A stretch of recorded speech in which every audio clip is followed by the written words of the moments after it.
ದುನಿಯಾ ವಿಶೇಷ ಶಿಶು ಭಕ್ಷಕ ನಾಯಿಗಳು ಕಾರ್ಯಕ್ರಮಕ್ಕೆ ಮತ್ತೊಮ್ಮೆ ಸ್ವಾಗತ. ಸೊ ಇವಾಗಲೇ ಉದಯ್ ಅವರು ಒಂದು ಪ್ರಶ್ನೆಯನ್ನು ರೈಸ್ ಮಾಡಿದ್ರು, ಹಾಗೆ ಆಶ್ರಯಿ ಅವರು ಕೂಡ ಮಾತಾಡಿದ್ರು. ಇದಕ್ಕೆ ಏನು ಉತ್ತರ ಕೊಡ್ತಾರೆ ಹರೀಶ್ ಅವ್ರ ಹತ್ರ ಮಾತಾಡೋಣ. ಹರೀಶ್ ಅವರೇ, ಅವರೊಂದು ಪ್ರಶ್ನೆ ಹಾಕಿದ್ರು, ಅಂದರೆ ನಮ್ಗೆ ಅವ್ರು ಹಾಸ್ಪಿಟ್ಲಲ್ಲಿ ಜಾಗ ಕೊಟ್ಟಿದ್ದಿದ್ರೆ ಆ ಥರ ಆಗ್ತಿರ್ಲಿಲ್ಲ ಅಂತ. ಒಂದು ಆಶ್ರಯಿ ಅವ್ರು ಹೇಳಿದ್ರು ಗಾರ್ಬೇಜ್ ಸಿಕ್ಕಾಪಟ್ಟೆ ಇರುತ್ತೆ, ಈ ನಾಯಿಗಳು ಏನು ಮಾಡುತ್ತವೆ ಒಂದು ವೇಳೆ ಆಹಾರ ಸಿಗದೆ ಇದ್ರೆ ಅಂತ. ಏನು ಹೇಳ್ತೀರಾ ಅದಕ್ಕೆ?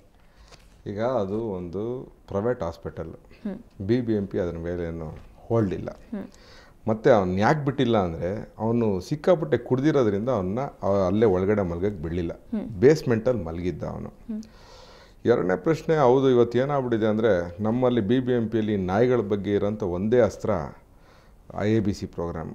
ನಾಯಿನ ಮುಟ್ಟಂಗಿಲ್ಲ, ಸಾಯಿಸಂಗಿಲ್ಲ, ಎಲ್ಲಿ ಹಿಡ್ಕೊತೀವೋ ಅಲ್ಲೇ ತೊಗೊಂಬಂದು ರಾಯಲ್ ಟ್ರೀಟ್ಮೆಂಟ್ ಕೊಟ್ಟು ಅದಕ್ಕೊಂದು ಶಸ್ತ್ರಹರಣ ಮಾಡಿದ್ಮೇಲೆ ಚಿಕಿತ್ಸೆ ಎಲ್ಲ ಮಾಡಿದ್ಮೇಲೆ ತಿರ್ಗಿ ವಾಪಸ್ ತಗೊಂಬಂದು ಅಲ್ಲೇ ಬಿಡ್ಬೇಕು ನಾವು. ಅಂದರೆ they are treated very rally. ನಾವು 2000 ಇಸ್ವಿಯಿಂದ 2010 ಇಸ್ವಿವರೆಗೂ 70 ಕೋಟಿ ರೂಪಾಯಿ ABC ಪ್ರೋಗ್ರಾಮ್ಗೆ ಖರ್ಚು ಮಾಡಿದ್ದೀವಿ. ಮತ್ತು ಆ ನಾಯಿಗಳಿಂದ ಕಚ್ಕೊಂಡಂಥ ಮನುಷ್ಯರಿಗೆ 70 ಲಕ್ಷ ರೂಪಾಯಿ ಖರ್ಚು ಮಾಡಿದ್ದೀವಿ. ಆದರೆ ಒಂದು ABC ಪ್ರೋಗ್ರಾಮ್ ಎಫೆಕ್ಟಿವ್ ಆಗಿ ಇತ್ತೀಚಿನ ದಿನಗಳಲ್ಲಿ ಆಗ್ತಾ ಇದೆ. ಮುಂಚೆ ಇದು 2007ರಿಂದ ಯಾವಾಗ ಅಡ್ಮಿನಿಸ್ಟ್ರೇಟಿವ್ ಪೀರಿಯಡ್ ಇತ್ತು, ಇದ್ದಂಥ ಅಂದಿನ ಕಮಿಷನರ್ಗಳು ಅದ್ರ ಬಗ್ಗೆ ಜಾಸ್ತಿ ಕಾಳಜಿ ವಹಿಸಲಿಲ್ಲ, ಮಾಡಲಿಲ್ಲ. ಆವಾಗ ಭಾರಿ ಚೆನ್ನಾಗಿ ನಡ್ಕೊಂಬಂದಂಥ ABC ಪ್ರೋಗ್ರಾಮು 4-5 ವರ್ಷ ಹಿಂದೆ ಹೊಟ್ಟೋಯ್ತು.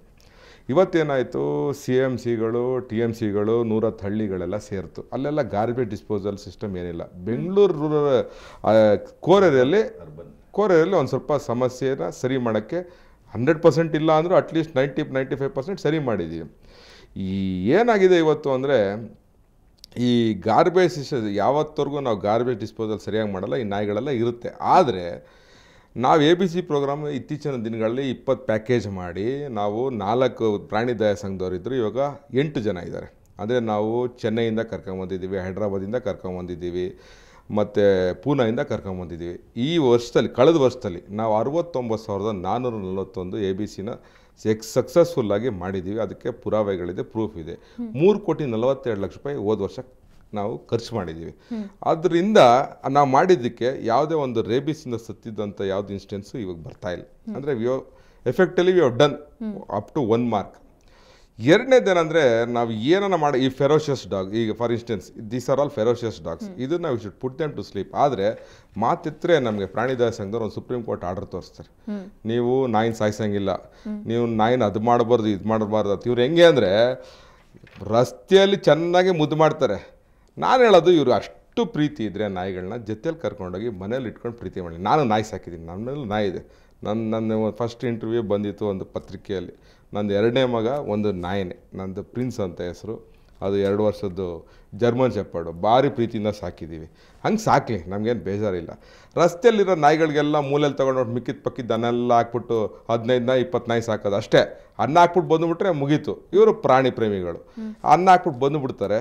ಯಾರನ್ನ ಪಾಪ ಮಕ್ಕಳು ಓಡಾಡಿದ್ರೆ, ಯಾವುದೋ ನಾವು ಗಾಡಿಯಲ್ಲಿ ಹೋದರೆ ಅಟ್ಟಿಸ್ಕೊಂಡು ಹೋಗ್ತವೆ. ಆ ಗಾಡಿಯಲ್ಲಿ ಹೋಗ್ಬೇಕಾದ್ರೆ 2 ವೀಲರ್ ಪಾಡಂತೂ ಬೇಡ, ನಮ್ಮ ಬೆಂಗಳೂರಲ್ಲಿ ಅಟ್ಟಿಸ್ಕೊಂಡು ಹೋಗುತ್ತೆ. ಅವರೆಲ್ಲೋ ಆಯಾ ತಪ್ಪೆಲ್ಲ ಬಿದ್ದರೆ ಪಾಪ ಅವ್ರಿಗೊಂದು ಆಕ್ಸಿಡೆಂಟ್ ಆಗಿ ಅವ್ರಿಗೂ ಏನೋ ಫೆಟಲಿ ಇಂಜೂರ್ಡ್ ಆಗ್ತಾರೆ. ಆದರೆ ನಾಯಿಗಳು ನಾವೇನು ಮಾಡಬಾರ್ದು. ಆದ್ದರಿಂದ ಭಾರಿ ಖುಷಿ ಆಯಿತು. ಒಬ್ರು ಹೇಳಿದ್ರು ಹೊಡೆದು ಸಾಯಿಸಿ ಅಂತ, ಇಷ್ಟು ಹೇಳಿದ್ರೆ ಸಾಕು, ಮಿಕ್ಕಿದ್ದು ನಾವು ಮಾಡ್ತೀವಿ. ಹೇಳಿ ಅಶ್ರೀ ಅವರು. ಮಿಸ್ಕೋಟ್ ಮಾಡಬೇಡಿ, ನಾನು ಹೇಳಿದ್ದು ಹೊಡೆದು ಸಾಯಿಸಿ ಅಂತ ಬರೀ ದಟ್ ಈಸ್ ದೇರ್. ನಾನು ಹೇಳಿದ್ದು ರೇಬಿಡ್ ಡಾಗ್ಸ್, ಅದು ಅಂಡರ್ ವಾಟ್ ಸರ್ಕಮ್ಸ್ಟೆನ್ಸಸ್. ಆ್ಯಂಬ್ಯುಲೆನ್ಸ್ ಬರೋದು ತಡ ಆದರೆ ಇನ್ನೇನು ಆ್ಯಕ್ಷನ್ ತೊಗೊಳಕ್ಕಾಗದೇ 4-5 ಜನಕ್ಕೆ ಕಚ್ಚಕ್ಕಿಂತ ಮುಂಚೆ ಆ್ಯಕ್ಷನ್ ತೊಗೊಳೋದು ಒಳ್ಳೇದು ಒಂದೇ. ಅದು ಬಿಟ್ಟು ನೀವು ಮಿಸ್ಕೋಟ್ ಮಾಡ್ತಿದ್ದೀರಾ. ಅಲ್ಲ, ಅವ್ರು ಅದನ್ನೇ ಹೇಳಿದ್ರು. ಇನ್ನೊಂದೇನು ಹೇಳಿದ್ರು ಅಂದರೆ, ರೋಡಲ್ಲಿರೋ ನಾಯಿಗಳಿಗೆ ಒಂದು ತೂಟ ಹಾಕ್ಬಿಟ್ರೆ ಅದನ್ನ ಸಲಹದಂಗೆ, ಅದ್ರ ಮೇಲೆ ಪ್ರೀತಿ ತೋರಿಸ್ದಂಗೆ ಅಲ್ಲ ಅಂತ. ಓಕೆ, ನೀವು ಹೇಳ್ದಂಗೆ ಪ್ರತಿಯೊಬ್ಬರು ಪ್ರಾಣಿಗಳನ್ನು ಸಾಕ್ತಾರೆ. There is something called community dogs ಅಂತ ಇರುತ್ತೆ. ನೀವು ನಾಯಿಗಳೇ ರೋಡ್ನಲ್ಲಿ ಬೀದಿಗಳು ಇಲ್ಲದೇ ಇದ್ರೆ ಎಷ್ಟೋ ಸತಿ ಸೆಕ್ಯೂರಿಟಿನೇ ಇರೋದಿಲ್ಲ, ದರೋಡೆಕೋರರು ನುಗ್ತಾ ಇರ್ತಾರೆ. ಅದೆಲ್ಲ ಒಂದು ಸಿಗ್ನಲ್ ಕೊಡುತ್ತೆ, they have their own duty. ನೀವು ಫೀಡ್ ಮಾಡದೇ ಇದ್ರೂ ಅದು ಬೊಗಳಿ ಯಾರು ಬಂದರೆ ಅದು ಅಂದರೆ ಒಂಥರ ಹೆಲ್ಪ್ ಮಾಡುತ್ತೆ ಮನುಷ್ಯನಿಗೆ. ನಾಟ್ ಓನ್ಲಿ ದಟ್, ಹೆಗ್ಣಗಳ ಕಾಟ, ಎಷ್ಟೋ ಹೆಗ್ಣಗಳನ್ನ ಎಕಲಾಜಿಕಲ್ ಇದದು ಹೆಗ್ಣಗಳನ್ನ ನಾಶ ಮಾಡೋಕ್ಕೆ ಸಹಾಯ ಮಾಡುತ್ತೆ ನಾಯಿಗಳು. ಫುಡ್ ಚೈನಲ್ಲಿದೆ. ನಾವು ಎಲ್ಲ ನಾಯಿಗಳು ಈ ಥರ ಮಾಡ್ತು ಅಂತ ನಾವು ಅದನ್ನ ಎಲಿಮಿನೇಟ್ ಮಾಡಿಬಿಟ್ರೆ ಸ್ಪೀಶೀಸ್ನ, ಹೆಗ್ಣಗಳು ಜಾಸ್ತಿ ಆಗೋಗುತ್ತೆ. ಹಾಗಾದ್ರೆ ಮನುಷ್ಯನ ಪ್ರಾಣಕ್ಕಿಂತ ಪ್ರಾಣಿ ಪ್ರಾಣ ಎಕ್ಸ್ಟ್ರೀಮ್ಸ್ಗೆ ಯಾಕೆ ತೊಗೊಂಡು ಹೋಗ್ತೀರಾ? ಸಿ, ಈ ಥರ ಸರ್ಕಮ್ಸ್ಟೆನ್ಸಸ್ ಬಂದಾಗ we should try to balance out. ಎಕ್ಸ್ಟ್ರೀಮ್ಸ್ಗೆ ಹೋಗಿ ಪ್ರಾಣಿಗಳನ್ನೇ ಸಾಯಿಸ್ಬಿಡೋಣ, ಮನುಷ್ಯರು ಬದುಕಬಾರ್ದಂತ, that is not the way. ಅಲ್ಲ, ಆ ಥರ ರೀತಿಲಿ ನೋಡಿದ್ರೆ ನಾವು ಆಮೇಲೆ ನಾವು ಇಷ್ಟು ಅಂದರೆ ನಮ್ಮ ದೇಶ ಇಟ್ ಇಸ್ ಮೆಂಟ್ ಟು ಒಂಥರ the greatness of a nation is ಒಂಥರ ಅದು ಒಂದು ಪ್ರಾಣಿನ ಹೆಂಗೆ ಅದನ್ನು ಟ್ರೀಟ್ ಮಾಡ್ತಾರೆ ಅಂತ ಅದ್ರ ಮೇಲೆ ತೋರಿಸುತ್ತಂತೆ ಅಂತ ಗಾಂಧೀಜಿಯವರ ಹೇಳಿದ್ದಾರೆ. ನಾವು ಇಷ್ಟು ಒಂದೊಂದು ಇನ್ಸಿಡೆಂಟ್ಗೂ ಎಕ್ಸಾಜರೇಟ್ ಮಾಡಿ ತೋರಿಸಿ ನರಭಕ್ಷಕ ನಾಯಿಗಳು ಈಗ ಮಕ್ಕಳನ್ನ ಅಂತ್ಯ ಮಾಡುತ್ತೆ ಅದೆಲ್ಲ ಯಾಕೆ ಹೇಳಬೇಕು ನಾವು? ಸರ್ಕಮ್ಸ್ಟೆನ್ಸಸ್ ಏನೇನಿದೆ ಸರ್ಕಮ್ಸ್ಟೆನ್ಸಸ್ ನೋಡಿ, ಅದು ಒಂದನ್ನೇ ನೀವು ತೋರಿಸಿ ಪಿನ್ ಪಾಯಿಂಟ್ ಮಾಡಿ ನಾಶ ಮಾಡಿಬಿಡಿ ಅನ್ನೋದನ್ನ ಇಟ್ ಇಸ್ ನಾಟ್ ಇದೆಲ್ಲ. ಹಾಗಾದ್ರೆ ಡೇ ಬೈ ಡೇ ಕಚ್ಚಿಸ್ಕೊಳ್ತಾ ಇರಲಿ, ಹೋಗಿ ಇಂಜೆಕ್ಷನ್ ಹಾಕಿಸ್ಕೊಳ್ತಾ ಇರಲಿ, ಪ್ರಾಣಗಳು ಹೋಗ್ತಾ ಇರಲಿ ಅಂತ ಆ ಥರ ಆಕ್ಸಿಡೆಂಟ್ಸ್ ಆಗ್ತಾ ಇರುತ್ತೆ. ಆಮೇಲೆ ಇದು ಕೆಲಾಮಿಟೀಸ್ ಆಗ್ತಿರುತ್ತೆ. ಯಾರನ್ನು whom will you blame? See there are certain things ಯಾರು circumstantial, nobody can be blamed. ಅದಕ್ಕೋಸ್ಕರನೇ ಆಸ್ಪತ್ರೆಗಳು, ಇಂಜೆಕ್ಷನ್ಗಳು, ಕಾರ್ಪೊರೇಷನ್, BBMP ಇದೆಲ್ಲ ಇರೋದು ಅನಿಮಲ್ ವೆಲ್ಫೇರ್. ಓಕೆ, ಇಂಜೆಕ್ಷನ್ಸ್ ಎಲ್ಲ. ಆದ್ರೆ ಇವಾಗ ನಮ್ಮ ತಂದೆ ತಾಯಿ ಸ್ಥಾನದಲ್ಲಿ ನಾವು ನಿಂತು ನೋಡ್ಬೇಕಾದ್ರೆ ನಿನ್ನೆ ಒಂದು ಮಗುನ ಕಳ್ಕೊಂಡಿದ್ದಾರೆ. ಈ ಹಿಂದೆ ಕೂಡ ಸುಮ್ನೆ ಓಡಾಡ್ತಾ ಇದ್ದಿದ್ದು ಮಗುನ ಹಿಡಿದು ಕಚ್ಚಿ ಕೊಂದಿರುವಂತಹ ಪ್ರಕರಣಗಳು ನೋಡಿದೀವಿ. ಆ ಸ್ಥಾನದಲ್ಲಿ ನಾವು ನಿಂತು ನೋಡಿದಾಗ, ಆ ತಂದೆ ತಾಯಿ ಸ್ಥಾನದಲ್ಲಿ ನಿಂತು ನೋಡಿದಾಗ ನಮ್ಗೆ ಏನ್ ಅನ್ಸ್ಬೇಕು ಆಶ್ರಯ್ ಅವರೇ? ಅಲ್ಲ, ನೀವು ಹೇಳಿದಾಗೆ ಯಾರು ಪ್ರಾಣಿಗಳಾಗಲಿ ಅಥವಾ ಎನಿ ಡೇಂಜರಸ್ ಸಿಚುಯೇಷನ್, ಒಂದು ಸಣ್ಣ ಹಳ್ಳ ಇದ್ದರೆ ತಾಯಿ ತಂದೆ ರೆಸ್ಪಾನ್ಸಿಬಿಲಿಟಿ ಆ ಮಗುಗೆ ಹೇಳಕ್ಕೆ, ಬುದ್ಧಿ ಹೇಳಕ್ಕೆ, ಅಲ್ಲಿ ಹೋಗಬೇಡ, ಅದು ಮಾಡಬೇಡ, ದಟ್ ಈಸ್ ದೇರ್ ರೆಸ್ಪಾನ್ಸಿಬಿಲಿಟಿ. ಹಾಗಾದ್ರೆ ಮಗುನ ಮನೆ ಒಳಗನೆ ಇಟ್ಕೋಬೇಕು? ಖಂಡಿತ ಇಲ್ಲ. ಆಚೆ ಆಟಾಡಕ್ಕೆ ಬಿಡ್ಲಿ, ನಾಯಿನ ಓಡಿಸ್ಲಿ ಫಸ್ಟು, ಆಮೇಲೆ ಮಗುನ ಬಿಡ್ಲಿ. ಹಂಗನ್ಬಿಟ್ಟು ಅಲ್ಲಿ ಯಾರು ಇರಲೇಬಾರ್ದು, ಮಗು ಆಟಾಡ್ಲಿ. ಒಂದಕ್ಕೂ ಒಬ್ರಿಗೊಬ್ರಿಗೆ ಇಟ್ ಶುಡ್ ಬಿ ಜೊತೆ ಬಾಳ್ವಿಕೆ ಇರಬೇಕು. ಯಾವುದೇ ಆಗಲಿ, ಪ್ರಾಣಿಗಳೇ ಆಗಲಿ, ಮನುಷ್ಯರೇ ಆಗಲಿ. ಮನುಷ್ಯರು ಒಪ್ಕೊಳ್ತಾರೆ, ಆದ್ರೆ ಪ್ರಾಣಿಗಳು ಒಪ್ಕೋಬೇಕಲ್ಲ. ಅದಕ್ಕೆ ಹೇಳ್ತಿರೋದು, ಇವಾಗ ದುರಂತ ಆಗಿ ಆಮೇಲೆ ನಾವು ಒಂದು ಸೊಲ್ಯೂಷನ್ ಕಂಡು ಹಿಡಿಯೋದಕ್ಕಿಂತ ಮೊದಲೇ ಪ್ರಿವೆಂಟ್ ಮಾಡ್ಕೊಳ್ಳೋದು ಸರಿ ಅಂತ. ಇಷ್ಟು ವರ್ಷದಿಂದ ಆಗ್ತಾನೆ ಇದೆ. ಸರ್ಟನ್ ಒಂದೊಂದು ಇನ್ಸಿಡೆಂಟ್ಸ್ ಆಗುತ್ತೆ. ಇದನ್ನು ಎವ್ರಿ ಡೇ ಎವ್ರಿ ವೀಕ್ ಈ ಥರ ಇನ್ಸಿಡೆಂಟ್ಸ್ ಆಗ್ತಿದೆಯಾ? ಎಲ್ಲೋ ಒಂದ್ ಕಡೆ ಬೈಟ್ಸ್ ಆಗ್ತಾನೆ ಇದೆ, ಆಕ್ಸಿಡೆಂಟ್ಸ್ ಆಗ್ತಾ ಇದೆ, ಎಷ್ಟೋ ಜನ ಸತ್ತೋಗ್ತಾರೆ. ಏನು ಮಾಡೋದು? ದಟ್ ಈಸ್ ಅದನ್ನೇ ಹೇಳೋದು, ಹ್ಯಾಂಡ್ ಆಫ್ ಗಾಡ್. ಆಮೇಲೆ ನಿನ್ನೆ ಯಾವುದೋ ಒಂದು ಇದನ್ನಲ್ಲಿ ನೋಡ್ತಿದ್ದೆ, ಅಯ್ಯೋ ವಿಧಿಯೇ ಅಂತ ಬಂತು. ಏನು ಮಾಡೋಕ್ಕಾಗತ್ತೆ? ವಿಧಿ, you can't help it. You can ಹಿಂಗೆ ಇದೇ ಅಂತ ಬ್ಲೇಮ್ ಮಾಡೋಕ್ಕಾಗಲ್ಲ ಯಾರನ್ನೂ ತೋರಿಸಿ ನೀವು ಜಗತ್ತಲ್ಲಿ. ಏನು ಹೇಳ್ತೀರಾ ಹರೀಶ್? ಪ್ರಿವೆನ್ಷನ್ ಮಾಡಕ್ಕೆ ನಿಜವಾಗ್ಲೂ ಆಗ್ತಾ ಇದೆಯಾ? ಉದಯ್ ಅವ್ರು ಏನು ಹೇಳ್ತೀರಾ? ನೋಡಿ, ಇದು ಬರ್ತ್ ಬೈ ಆಕ್ಸಿಡೆಂಟ್, ಸಾವು ದೇರ್ ಇಸ್ ನೋ ಆಲ್ಟರ್ನೇಟ್, ಅನಿವಾರ್ಯ. ಆದರೆ ಈ ನಾಯಿ ಬಂದು ಸಬ್ಜೆಕ್ಟು ಕೇವಲ ಈ ಭಾರತ ದೇಶ ಬೆಂಗಳೂರು ನಗರಕ್ಕೆ ಸೀಮಿತವಾದಂಥ ವಿಚಾರ ಅಲ್ಲ. ಇವತ್ತು ನ್ಯೂಜಿಲ್ಯಾಂಡ್, ಆಸ್ಟ್ರೇಲಿಯಾ, UK, US ಎಲ್ಲ ಕಡೆ, ನಾವು ಮಲೇಷ್ಯಾ ಎಲ್ಲ ಕಡೆ ಹೋಗಿದ್ದೇವೆ. ನಿಮಗೆಲ್ಲೂ ಬೀದಿಗಳಲ್ಲಿ ನಾಯಿ ಇರೋದಿಲ್ಲ. ಆ ನಾಯಿ ಇದ್ರೂ ಯಾವ ರೀತಿ ಸಂರಕ್ಷಣೆ ಅಂದರೆ ತನ್ನ ಮಕ್ಕಳಿಗಿಂತ ಹೆಚ್ಚಿನ ಒಂದು ಜವಾಬ್ದಾರಿಯುತವಾಗಿ ಆ ನಾಯಿನ ಸಾಕ್ತಾರೆ.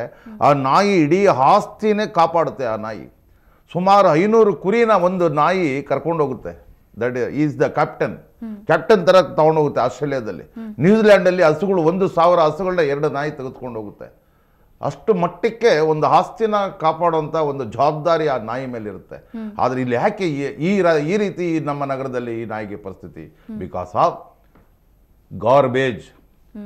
ನಾವು ಈ ಮಾಂಸದ ಅಂಗಡಿಗಳನ್ನು, ಕೋಳಿ ಅಂಗಡಿಗಳನ್ನು, ಈ ಕಬಾಬ್ ಸಾಯಂಕಾಲದತ್ತು ನೋಡಿ, ಬೆಳಗ್ಗೆ ನಾವು 5 ಗಂಟೆಯಿಂದ 8 ಗಂಟೆವರೆಗೂ ಒಂದು ಹಂತದಲ್ಲಿ ಕಸವನ್ನು ವಿಲೇವಾರಿ ಮಾಡ್ತೇವೆ. 11ರಿಂದ 12ವರೆವರೆಗೂ ಒಂದು ಹಂತದಲ್ಲಿ ನಾವು ಮಾಡ್ತೇವೆ. ಸಂಜೆ ಒಂದು 3 ಸಾರಿ ಈ ರೀತಿ ನಾವು ಮಾಡ್ತೇವೆ. ಎಲ್ಲಿ ಗಾರ್ಬೇಜ್ನವನು ಬಂದು ಸೈನ್ ಹಾಕಿದ್ದಾನೆ? ಯಾವ ಮಟ್ಟಕ್ಕೆ ಹಾಕಿದ್ದಾನೆ? ಸಂಜೆ 10 ಗಂಟೆ 7 ಗಂಟೆ ಮೇಲೆ ಕಬಾಬ್ ಅಂಗಡಿಗಳು ಪ್ರಾರಂಭ ಆಗ್ತವೆ. 11 ಗಂಟೆ ಅವ್ನು ಕ್ಲೋಸ್ ಮಾಡೋಗೋಷ್ಟರಲ್ಲಿ ಹೋಟ್ಲನ್ನು ತೆಗೆದು ಆಚೆ ಹಾಕ್ಬಿಟ್ಟು ಹೋಗ್ತಾನೆ. ಏನು ನಾವು ಅವ್ರಿಗೆ ಆಕ್ಷನ್ ತಗೊಂಡಿದ್ದೇವೆ? ಫಸ್ಟು ನಮ್ಮ ಕಸ ವಿಲೇವಾರಿಯ ಒಂದು ವಿಚಾರದಲ್ಲಿ ನಾವು ಬಹಳ ತೀವ್ರವಾದಂಥ ಚಾಟಿ ಏಟನ್ನು ನಾವು ನಮ್ಮ ವ್ಯವಸ್ಥೆಯಲ್ಲಿ ನಾವು ನಮ್ಮ ಅಧಿಕಾರಿಗಳಿಗೆ ನಾವು ಇದನ್ನ ಮಾಡಬೇಕಾಗಿದೆ. ಸಕ್ಸಸ್ ಆಗಿಲ್ಲ ನೋಡಿ. ಇವಾಗ ಬರುವಂತ ನ್ಯೂನ್ಯತೆ ಇನ್ನ ಮುಂದಕ್ಕಿನ್ನ ಜಾಸ್ತಿ ಆಗುತ್ತೆ. ನಮ್ಮ ಆಡಳಿತ ಪಕ್ಷ BBMPಯಲ್ಲಿ ಕರೆದಿರುವಂಥ ಪ್ರಕ್ರಿಯೆ, ಟೆಂಡರ್ ಪ್ರಕ್ರಿಯೆ, ಇನ್ನು ನಾವು ಮಹಾನಗರ ಪಾಲಿಕೆ ಚುನಾಯಿತ ಪ್ರತಿನಿಧಿಗಳು, ಯಾವುದೇ ಪಕ್ಷದ ಪ್ರತಿನಿಧಿಗಳು ಸಹ ಗೌರವವನ್ನು ತೆಗೆದುಕೊಳ್ಳೋದಕ್ಕಾಗೋದಿಲ್ಲ. ಇದಕ್ಕಿಂತ 4ರಷ್ಟು ಪಟ್ಟು ರಸ್ತೆಯಲ್ಲಿ ಕಸ ಇರುತ್ತೆ. ಅಂಥ ಒಂದು ರೀತಿಯಾದ ಅವೈಜ್ಞಾನಿಕವಾದಂಥ ಒಂದು ಪ್ರಕ್ರಿಯೆ ನಿನ್ನೆ ರೆಸಲ್ಯೂಷನ್ ಪಾಸ್ ಆಗಿದೆ. ಇದಕ್ಕೆ ಉದಾಹರಣೆ ಇನ್ನು ಕೇವಲ 3 ತಿಂಗಳಲ್ಲಿ ನನ್ನ ಈ ಪ್ರಶ್ನೆಗೆ ಉತ್ತರ ಎಲ್ಲ ಮಹಾನಗರ ಪಾಲಿಕೆಯ ನಾಗರಿಕರಿಗೆ ಸಿಗುತ್ತೆ. ಓಕೆ, ಇದ್ರ ಬಗ್ಗೆ ಇನ್ನಷ್ಟು ಮಾತಾಡೋಣ ವೀಕ್ಷಕರೇ. ಅದಕ್ಕೂ ಮುಂಚೆ ಒಂದು ಬ್ರೇಕ್.